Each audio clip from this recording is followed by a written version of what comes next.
Irikkur government taluk ആശുപത്രിയുടെ പുതിയ ബഹുനില ബ്ലോക്ക് കെട്ടിടം പണിയുന്നതിന് അവിടെ നിലവിലുണ്ടായ പഴയ കെട്ടിടം പൊളിച്ചു നീക്കിയ മാലിന്യങ്ങൾ മാറ്റാതെ കിടക്കുന്നത് പുതിയ കെട്ടിട നിർമ്മാണത്തിന് തടസ്സമാവുന്നു.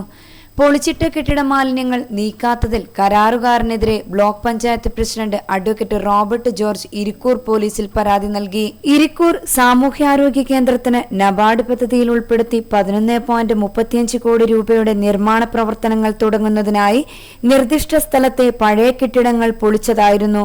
എന്നാൽ മാസങ്ങൾ കഴിഞ്ഞിട്ടും കെട്ടിട മാലിന്യങ്ങൾ മാറ്റാതെ കിടക്കുന്നത് പുതിയ കെട്ടിട നിർമ്മാണത്തിന് തടസ്സമായി കിടക്കുന്നതിനാലാണ് പോലീസിൽ പരാതി നൽകിയത്. ഇരിക്കൂർ ഗവൺമെന്റ് താലൂക്ക് ആശുപത്രി പുതിയ ബ്ലോക്ക് നിർമ്മിക്കുന്നതിനായിട്ട് ഇവിടെയുള്ള നേരത്തെ ഉണ്ടായിരുന്ന OP കെട്ടിടങ്ങൾ പൊളിച്ചു മാറ്റാൻ വേണ്ടി കരാർ നൽകിയിരുന്നു. പക്ഷേ കരാറുകാരൻ ഇത് പൊളിച്ചിട്ടു എന്നല്ലാതെ ഇവിടുത്തെ വേസ്റ്റുകൾ, കല്ലുകൾ, അതുപോലെ തന്നെ ഗ്ലാസ് അടക്കമുള്ള എല്ലാ വേസ്റ്റ് സാധനങ്ങളും മാറ്റിയിട്ടില്ല. അത് മാറ്റാത്തതിൽ ഇവിടെ പുതിയ കെട്ടിടം പണിയാനുള്ള പ്രയാസമുണ്ട്.